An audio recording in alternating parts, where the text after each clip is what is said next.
Hello दोस्तों, कैसे हो आप लोग। उम्मीद करती हूँ अच्छे ही होंगे। आज मैं आप लोगों के लिए बहुत ही खूबसूरत कहानी लेकर आई हूँ। एक राजा की दो रानियों की कहानी। कहानी बहुत ही सुंदर है। कहानी को पूरा सुनना। कहानी शुरू करने से पहले अगर आप हमारे चैनल पर नए हैं तो चैनल को सब्सक्राइब जरूर कर देना। साथ ही बेल आइकन को प्रेस करके ऑल पे क्लिक कर देना, जो ऐसी ही खूबसूरत कहानी आपको मिलती रहे। और कहानी पसंद आए तो वीडियो को लाइक शेयर जरूर कर देना। एक राजा था और उसकी दो पत्नियां थीं। एक बहुत काली थी और एक बहुत गोरी थी। जो गोरी थी उसको अपने गोरेपन का बहुत घमंड था, और जो काली पत्नी थी वह बहुत भोली थी। उन दोनों में एक समानता थी कि उन दोनों को कोई संतान नहीं थी। राजा बहुत दुखी रहता था, क्योंकि उसको लगता था कि मेरी भी कोई संतान होनी चाहिए। राजा अपनी दोनों पत्नियों से बहुत प्यार करता था, पर राजा की फेवरेट पत्नी गोरी बाली थी।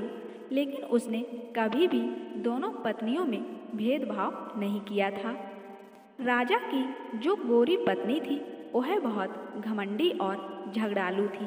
घर के सब काम राजा की काली पत्नी से करवाती थी और वह बेचारी सब काम कर लेती थी, पर राजा को कुछ नहीं बताती थी। एक दिन राजा की दोनों पत्नियों का बहुत बड़ा झगड़ा हुआ और राजा की गोरी पत्नी ने काली पत्नी को महल से निकाल दिया।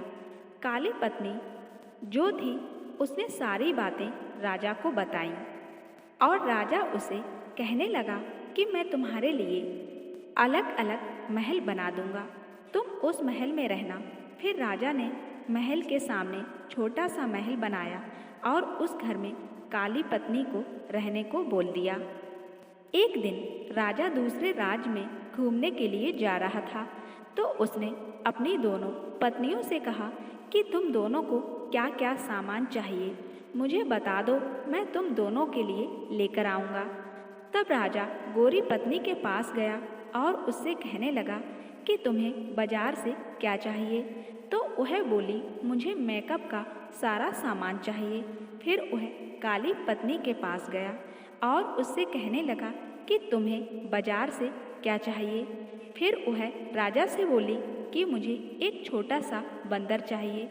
वह बोला, ठीक है, मैं लेकर आऊँगा। यह कहकर राजा वहाँ से चला गया। अगले दिन राजा दूसरे राज्य गया और उसने वहाँ से सारा सामान ले लिया और अपनी दोनों पत्नियों को उनका उनका सामान दे दिया। राजा की काली पत्नी उस बंदर को देखकर बहुत खुश हो गई। वह बंदर उस रानी का सारा काम करता था, उसके साथ खेलता भी था। वह काली रानी उस बंदर को अपने बच्चे जैसा प्यार करती थी। एक दिन अचानक काली रानी बहुत बीमार हुई, पर उसे देखने के लिए राजा नहीं आया। बंदर को बहुत गुस्सा आया और वह राजा के महल चला गया और राजा से कहने लगा कि मेरी माँ जैसी रानी को देखने आप क्यों नहीं आए। बंदर के डांटने के बाद अगले दिन राजा रानी को देखने के लिए घर आया। दवाई और खाने पीने की चीज़ें देकर वापस चला जाता है। वह रानी उस बंदर को बोलती है कि मुझे संतान होनी चाहिए थी। वह बंदर रानी को बोलता है कि आप टेंशन मत लो, आपको संतान जरूर होगी, मैं भगवान से प्रार्थना करूँगा।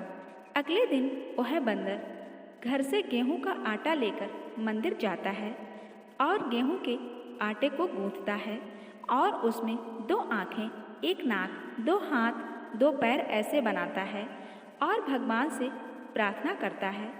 भगवान उस बंदर की प्रार्थना सुनकर उस आटे के गोले को एक छोटा बच्चा बनाकर देते हैं और वह बंदर उस बच्चे को देखकर बहुत खुश हो जाता है।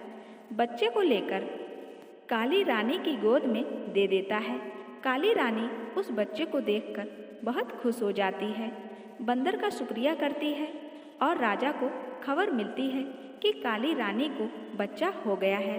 राजा बहुत खुश हो जाता है, उसकी खुशी का ठिकाना नहीं रहता। ढोल नगाड़े लेकर रानी के घर जाता है उसे महल आने के लिए कहता है। काली रानी खुशी से अपने बच्चे को लेकर महल चली जाती है और राजा उस गोरी रानी को घर से निकाल देता है और काली रानी को अपने पास रख लेता है। तो दोस्तों, इस कहानी से हमें यही सीख मिलती है कि कभी भी किसी बात का घमंड नहीं करना चाहिए। वक्त सबका बदलता है